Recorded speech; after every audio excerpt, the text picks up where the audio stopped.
Alright, so there's the wiring, all tucked back where it came from. Wrapped all these wires, my air temp sensor. And then over here, I have to mount my O2 sensor indicator thing, or calibrator. I'll probably mount that right there. I also have to install my coil on plug kit, but the boots I have aren't long enough to reach the spark plug, so I gotta get new boots for that. So fast forward, I got my O2 sensor calibrator mounted up. I just drilled through the firewall thing and then used these nice acorn nuts, if you can see them, and I think it looks pretty good. I did go through all the work of putting in the coil-on plugs, and then I found out that they require too much power, and I would need a special driver from Haltech. So what I did was I just used these the LS ones, and I wrapped them the wires to make it look decent. And yeah, that's pretty much it, complete. With the engine running and all set, I'm gonna focus on getting my transmission mounted. These two bolt holes here they won't reach anymore because the transmission's too far back. So what I'm gonna do is use this, and this is just like I don't know how thick this is, maybe a little over an 1/8 inch thick bar that I just got at Ace Hardware. And I'm gonna put one of the T-slot bolts in one spot and then another bolt in the other, and that'll essentially extend the slot where the bolts go. And then I'm just going to use some standard hardware to hold this together. This is just a piece of 80/20. So it has a weird T-slot nut that goes into the T-slot, and then this is just the original T-slot one that came with the car. And that's that. It's a little tight under here. And then on the back of the transmission, I just have an aluminum plate mocked up, and I'm going to hook the mount to these brackets and then mark on that plate where I need to put bolt holes, and then I'll be able to connect the two.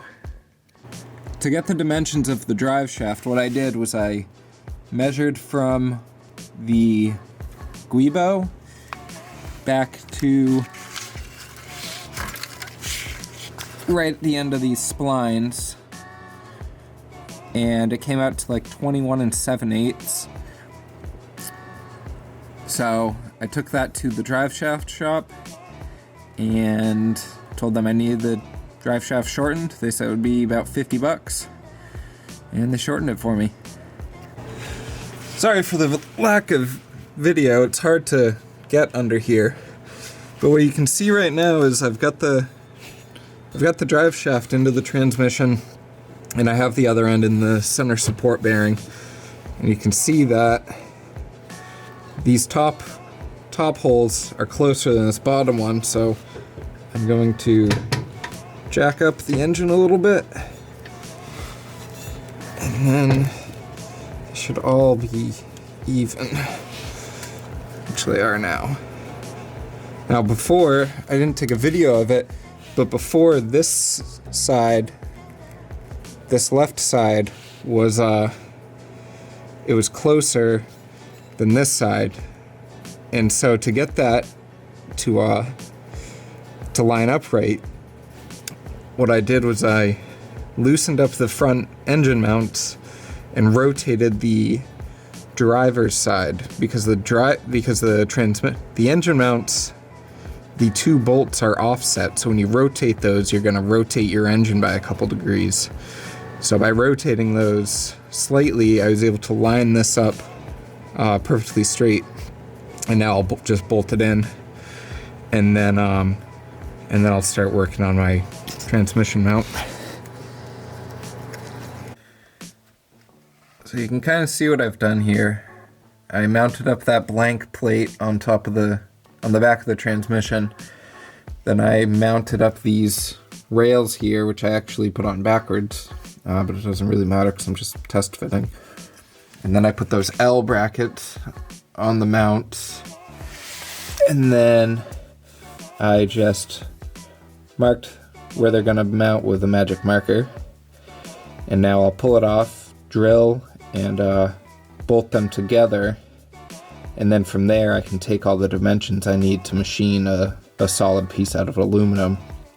And I'll probably just make one for each side because it would require a huge block of aluminum to do one big mount. So it'll be two small mounts, each one held on with two of those big 17mm bolts.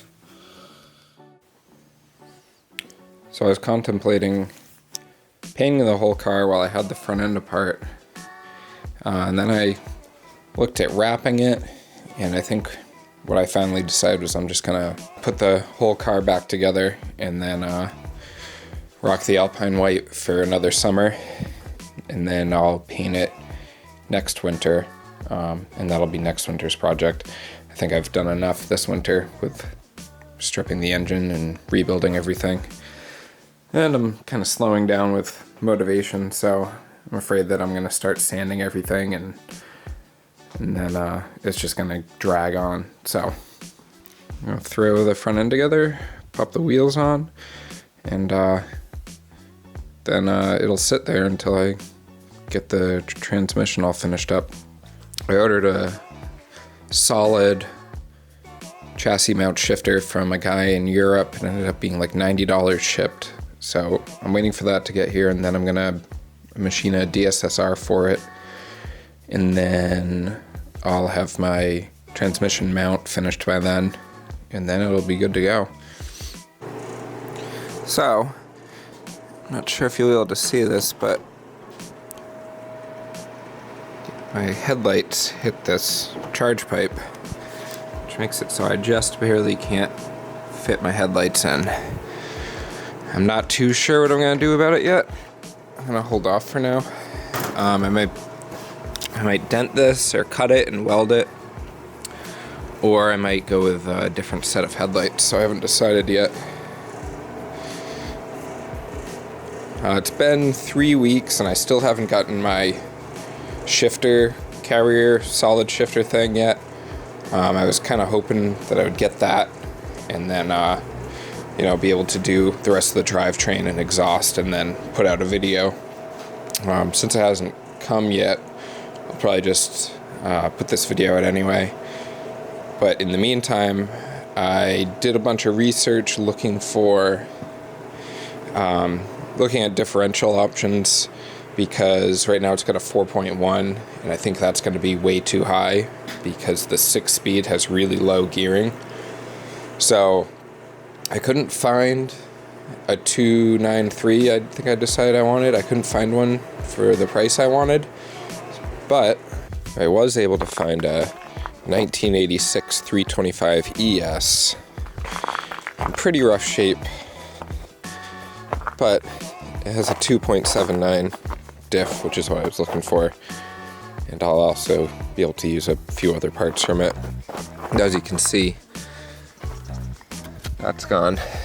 The kid I got it from started to do rust repair, and then he had to move for work and basically just put it in a tent and took off, and he'd never had time to get back to it. So he messaged me and said that his family had to move and he had to get rid of it, and that's how the state it's in now. It's hard to, I don't know if I can get under here, but these corners are gone. Pretty much the only thing more rusty than this car is my trailer fenders. Right there's the whole reason the car was taken off the road in the first place. Nice hole in the side of the block.